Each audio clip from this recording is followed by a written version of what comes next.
Welcome to Eurodollar University with Jeff Snider. My name is Emil Kalinowski. We're recording this on June 10th, 2022, the day that the U.S. Bureau of Labor and Statistics reported that consumer price inflation in the United States was at a 40-some-year high, and it came in at 8.6% for the month of May 2022. Jeff, we're going to be discussing inflation, and we're going to be going to your Real Clear Markets essay, where the title is perfect this time.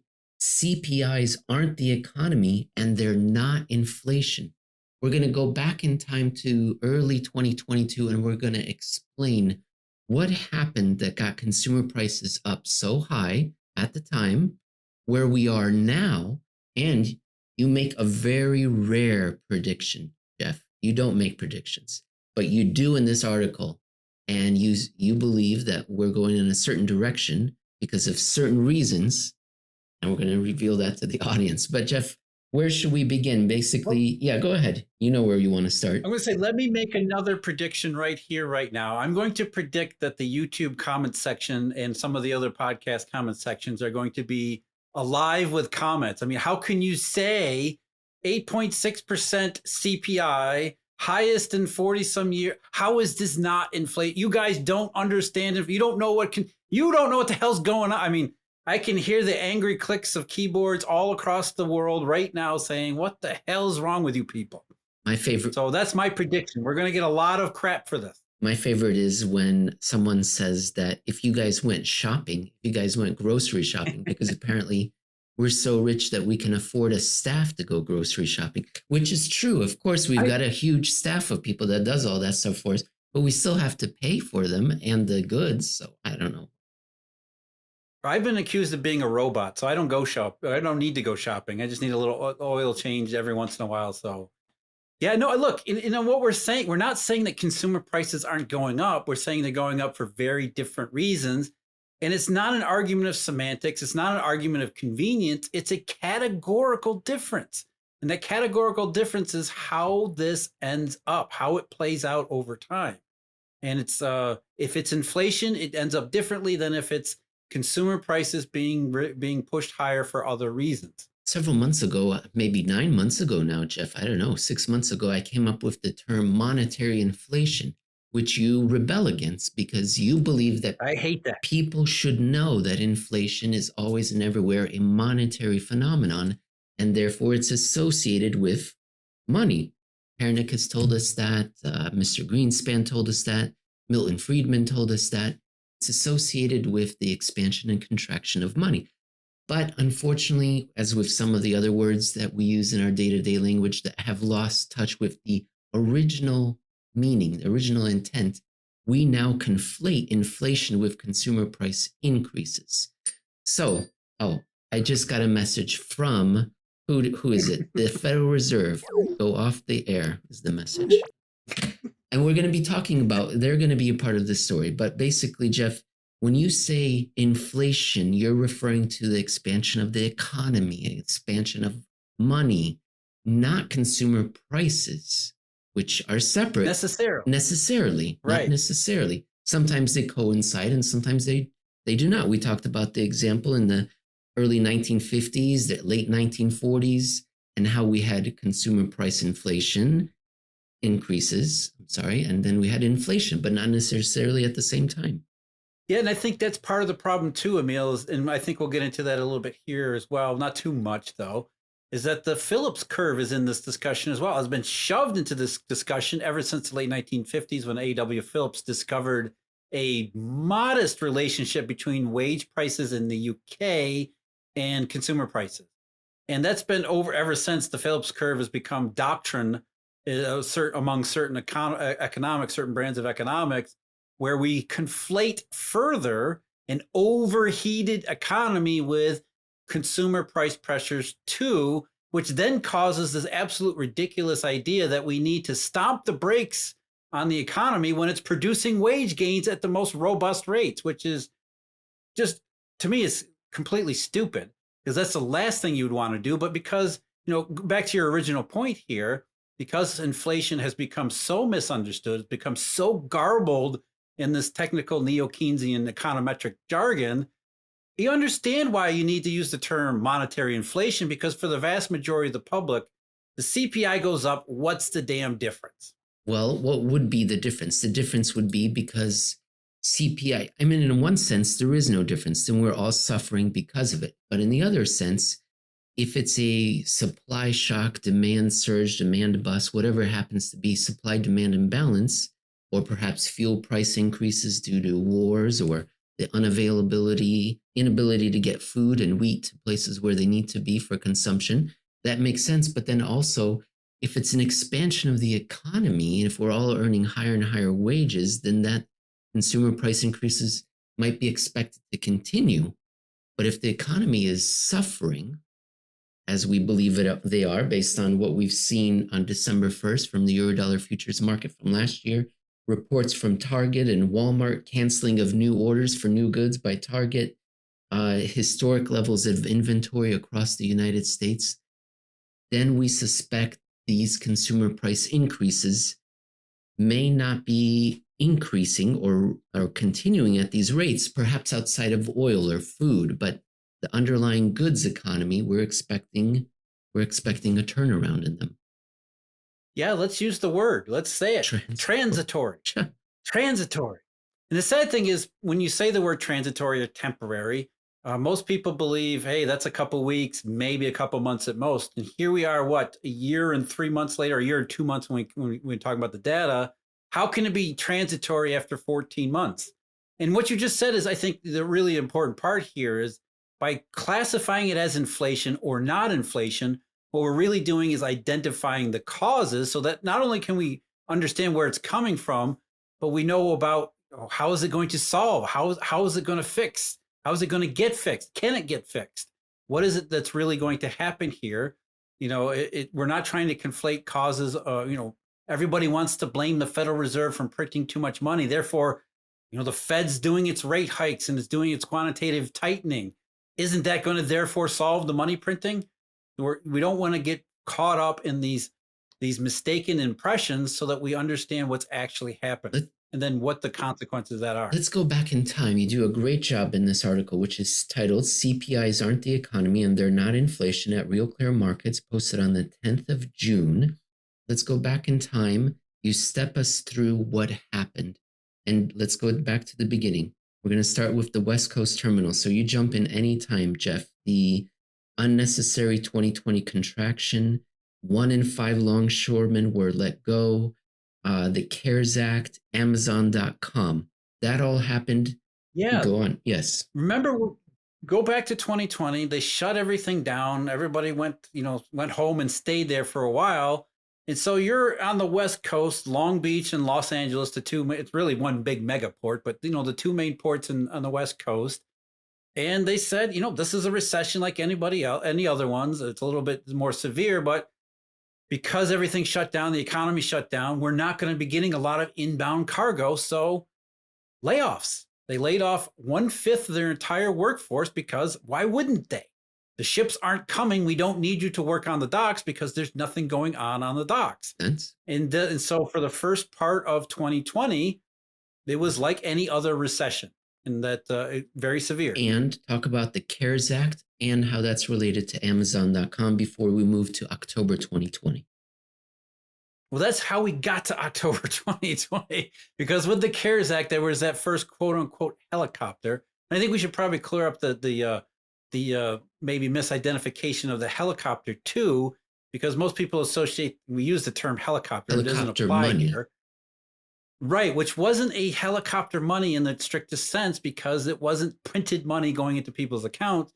It was money the government had borrowed from the treasury market, therefore ended up as a redistribution, which is, I know it's another one of those splitting hairs and people don't really care about and don't want to hear it, but that's what it was. We had a redistribution through the treasury market, through the government, into people's accounts, which had the effect of, because they were stuck at home with nothing else to do, they got on their phones and said, hey, there's a lot of cheap stuff on Amazon.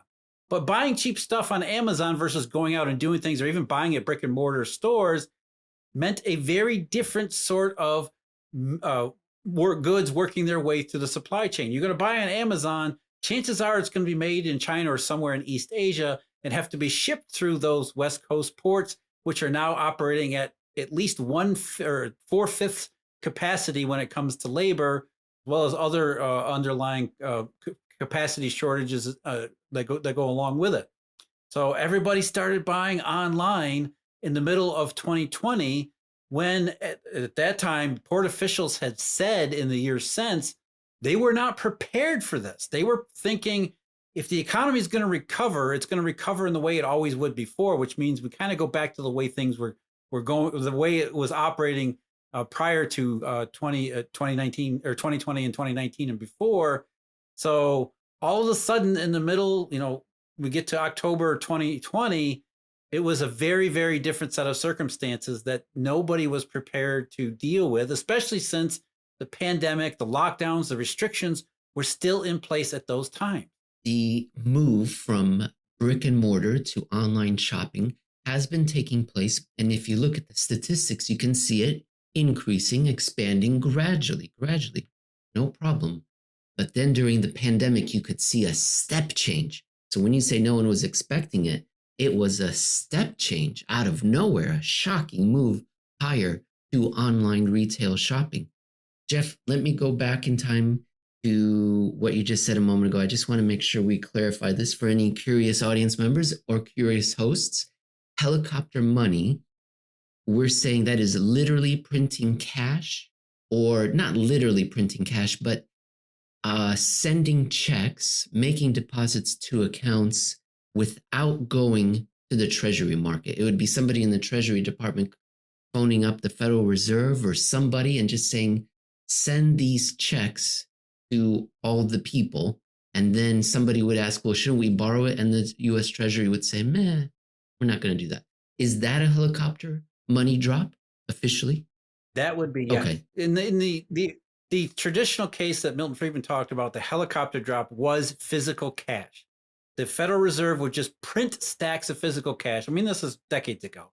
He wasn't thinking ahead digitally, but they would just print stacks of cash with no offsetting liability because cash doesn't need it, and then just drop it on the economy, just literally helicopter drop it all over the place. And that was supposed to lead to inflation as the antidote to deflation, which is a whole separate discussion. Inflation is never the antidote to deflation. They're both monetary diseases of different kinds. But for our purposes here, and you can understand why people get confused when we say it's not monetary inflation, because all this time they thought the Treasury Department printed up money and dropped it in people's through digital means in people's checking accounts. But I suppose they did take money that was somewhat inert and not being used in the economy and put it to use quickly. So that's redistribution. Yes. So you have credit contraction throughout the rest of the economy, which the government then steps in and redistributes through the Treasury market into their own hands, which then ends up in consumers.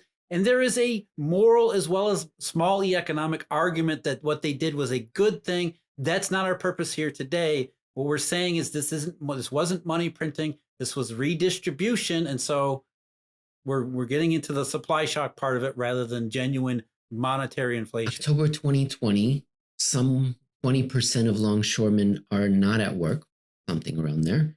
And here come 104 unscheduled container ship calls, according to the Port of Long Beach, which is quadruple the number of the same months from 2019. So here is that step up, the shock. We don't have the labor to process it, and we have an unimaginable amount coming through. What happens then before we transition to the next so-called helicopter drop in 2021 and free for all? You don't have the longshoremen to unload the cargoes. You have a labor shortage there. And remember, because the pandemic was still going at that time, that people were, if you got sick, you didn't come into work. So not only did they lay off people, they couldn't get them to come. Even the workers that weren't laid off, it was difficult to get them to come back in. And there were all sorts of associated problems too. Truckers, they were sick too. They couldn't work. Port times that started to lengthen. Truckers didn't want to sit and wait for cargoes because they don't get reimbursed by the time that they're shipping their goods back and forth. They only get reimbursed by the load. So it was one problem that became another problem, basically a cascading effect. And then, as you said, Emil, these 104 unscheduled ships started showing up, which is I don't think it's easy to really understand or really appreciate that the staggering amount 104 unscheduled ships. I mean, that's just an amazing amount of cargo that just shows up that you were not expecting at a time that you could not handle it. And then, of course, that just leads to all sorts of the other problems that you're already experiencing as the economy organically starts to come back in. And some of those ships that didn't sail in the first half of the year, the scheduled ships, they start to arrive. And then you have these 104 unscheduled ships. It's just a complete and utter disaster. Very well said. Very well said. Complete disaster, an incredible pileup. Then we enter into early 2021. So we don't have time yet to process through this unbelievable backlog. In early 2021, we've got 2 more helicopter drops, 2 more Amazon free-for-alls. But if I remember correctly, we're still concerned about some variant of the COVID. At that time, you had 800 to 15,000 dock workers unavailable for testing positive, and then another 600 couldn't because they had secondhand COVID, someone that they knew had sneezed funny, and so they couldn't come in. So that's 1,400, 10% out of the 15,000 here. And the worst time. And then so now we can segue to containers. This is the next part of our story. It's up to you. The containers that they're empty. And I was waiting for you to do it. No, tell us. They're in your article. You tell us containers are a funny thing. So let's back up. Let's back up in big picture history with containers.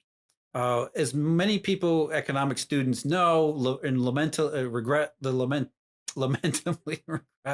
how the United States doesn't produce goods anymore the way we used to be an industrial power. All that stuff got offshore to places around the world, particularly East Asia, China, which means in terms of containers and shipping, the technicals that go on there, what happens is you have loaded container ships show up at the West Coast as well as the East Coast, but mostly at the West Coast. They're loaded. Containers are filled with all sorts of goods that the Chinese have made. They get unloaded, then put on rail cars and shipped into the interior of the United States. And what goes on those container ships is not goods that the U.S. produces to be shipped elsewhere around the world. They're empty containers that go back to China to be refilled. And so there's this sort of conveyor belt or, logistical dance that takes place where containers arrive filled with goods and then they go back empty and they get filled up again. And it really is literally like a conveyor belt, except in early 2020, when COVID hit, the recession or the recessions as well as the lockdowns, that part of it stopped too. You didn't have empty containers going back to China. And as all of these unscheduled cargo started showing up in the West, and that led to the West Coast ports, and that led to this backup, these long queues, shipping companies said, not only is there a pile of containers sitting there that we could do, it's going to take forever for the weakened, smaller workforce to load the empty containers on our ships to begin with. In addition to sitting and waiting in line, we're just going to skip the loading part, what are called blank sails. Ships just left. They would unload their full containers here in the U.S. as long as it took to do that, and then just skedaddled, went back to Shanghai, went back to Guangzhou to get refilled with stuff. But the problem was you've got now hundreds of thousands of empty containers piling up on the docks in the West Coast, unavailable to be used in China. And now you have what was called a shortage of containers, but it wasn't really a shortage of containers. It was the inelasticity of the system to be able to continue that dance, to continue the conveyor belt where empty containers went back to China and filled ones came here. So there became a pretty serious shortfall because nobody could get containers where they needed to be. They were there, the world had them. We just had no idea how to efficiently move them around. And of course, if you can't efficiently move containers around, you can't efficiently move goods around either. And so we had the enterprising workers, companies, businesses in China start creating containers from scratch so that they otherwise wouldn't, because the prices of these things. The only companies in the world that actually make containers are all in China anyway. And it was certainly worth their while all of a sudden. Jeff, you list here that between May and October 2020, the container rates went from slightly elevated from 1,500 more than 2,200. Then from late October to January 2021, which is where our story presently is, average rates reached 4,400. Then the third helicopter stimulus payment from the US government sent prices skyward. And I believe that was in late February, early March, or March. I think it was March, late March, or early April of 2021. Perfect. Early April 2021, all of a sudden, these container rates are now from 4,400 to over 10,000 by July. And that's the average, global average that's being reported by the Freightos Baltic Index. If we look at just the China, East Asia to the US West Coast rates, it was double those. And the point you make, Jeff, is that the enterprising construction of these containers wasn't going to be absorbed, that they were revenue making, but then these costs were going to be passed on to the customers. So here is our first consumer price increase. Yeah, and it's not just the containers. So the shipping cost, the container rates that you paid, the shipping freight rates among all the shipping operators, as well as the consumer price, the cost of the goods themselves. If you're paying, through the roof just to get containers to move goods, you're also, that's going to lead to inelasticity in the actual supply of goods, given the rising in demand, which leads to the price of those goods going up themselves, in addition to what's added on top as far as shipping costs and freight rates and whatnot. Now, at this time, it seems like now that's coming off the boil, right? Isn't it, Jeff? These container rates are coming down. Perhaps purchases of goods, as we've recently learned from Target, which we'll have to talk about here very briefly. It seems like it's all coming off the boil, and therefore we would expect these consumer increases to also come off the boil.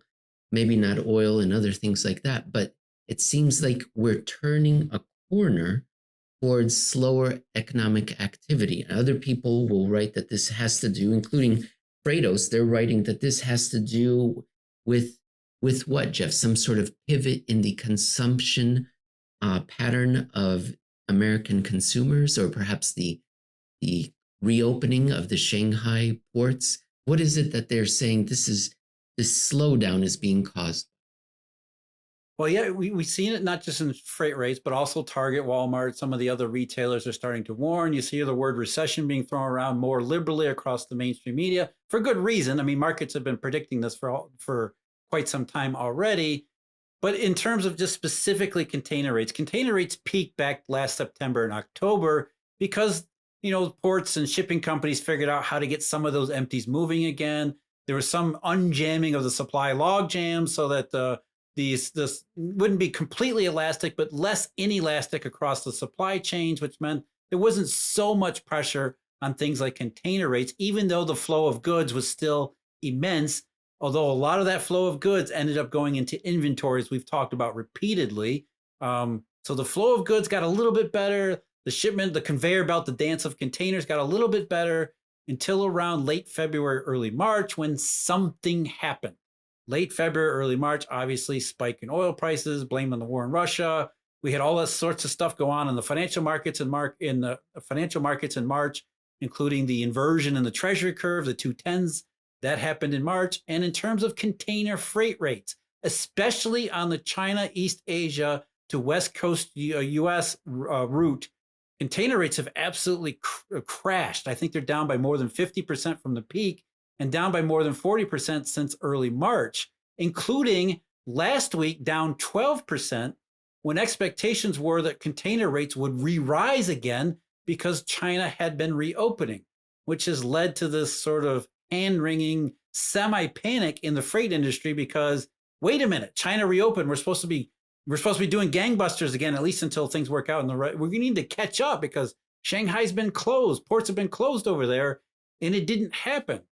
And so the idea has sort of set in not just the shipping industry, but commentary surrounding Target's warning have used the same term, that consumers are pivoting away from quote unquote pandemic spending, which means they're supposedly eating out more.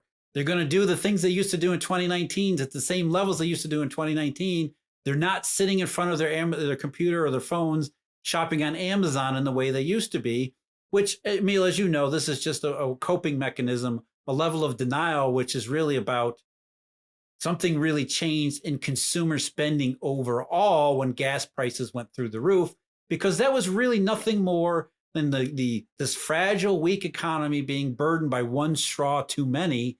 And it seems like maybe, just maybe, the whole economy has buckled, and that's being reflected not just in financial markets, but also in container prices. And if it's reflective of financial markets and container prices, eventually it will be reflected in consumer prices as well.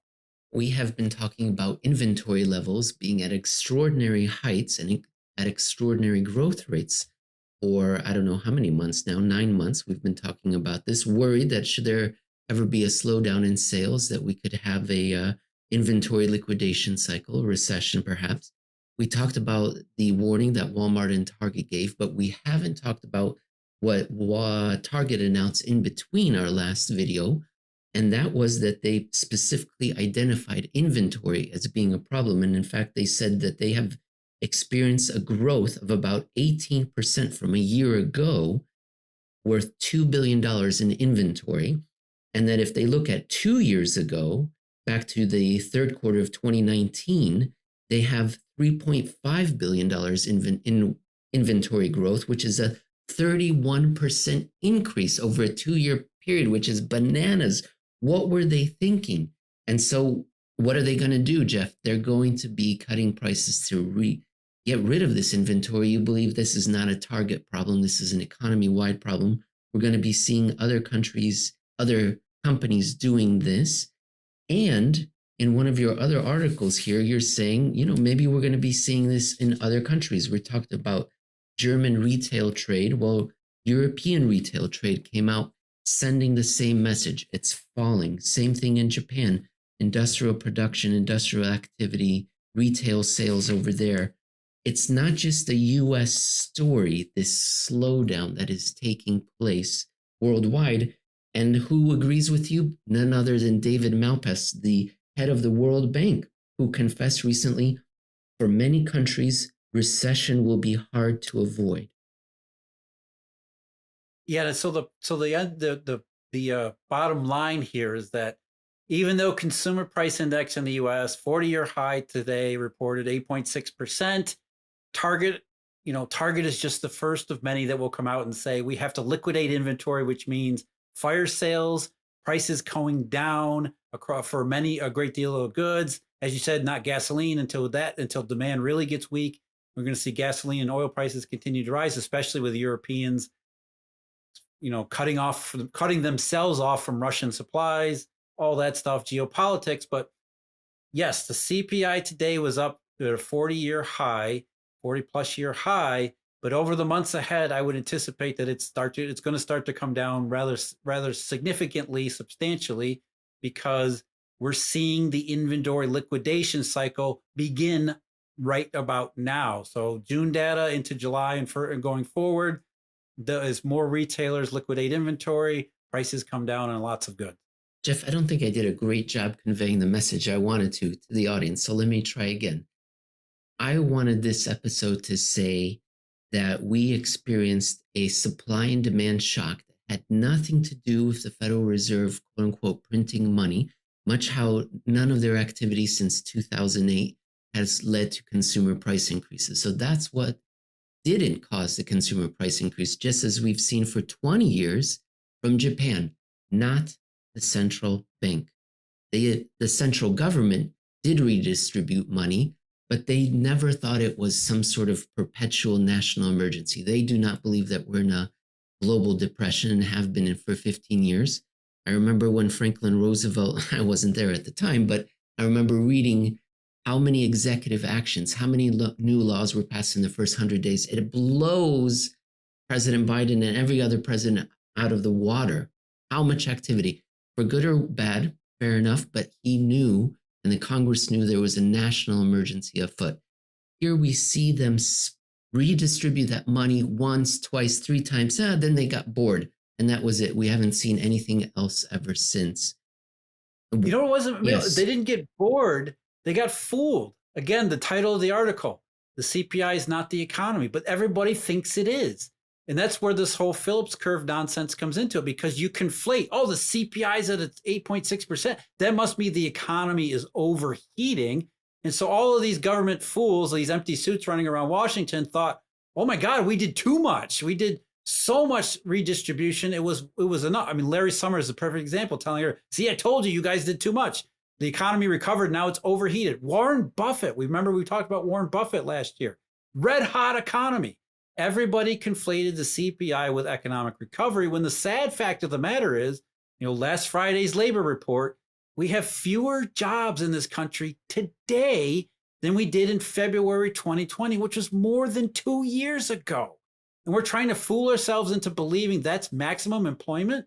It's not. The CPI is not the economy. And you're right, Emil. It wasn't money printed by the Federal Reserve. It was this other stuff, and it has caused all sorts of mass confusion because of it.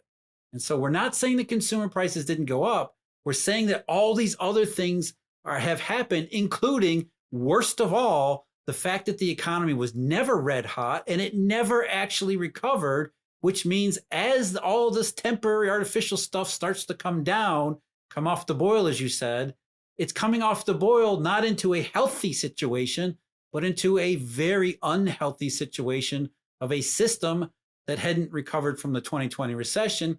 Fortunately, we know what we're familiar with this process, because we went through this a decade ago after 2008 and 2009, where the economy never recovered after that one either. And 2011, 2012, and 2014 through 2016. So this will be our fifth go around. But what is interesting, Jeff, is that we're now going to be experiencing, probably, maybe, seemingly, kind of a back-to-back recession, which we haven't had since the early 1980s. And here you go. You have an article at Real Clear Markets, which we're going to talk about in the next video, where we talk about the myth of not Bern Bernanke, I keep saying Paul Volcker, and maybe we can see... What's the difference? At this point, they're all the same. Just a foot of height, I believe. That's it. Yeah, Volcker was very tall, Bernanke wasn't. And Janet Yellen was tiny. Volcker did something. We believe he did something else. Now Jay Powell is doing something, and I have a sense that he'll be trying to pursue that Volcker myth. We're going to talk about one aspect of that Volcker myth in the next episode, Jeff. All the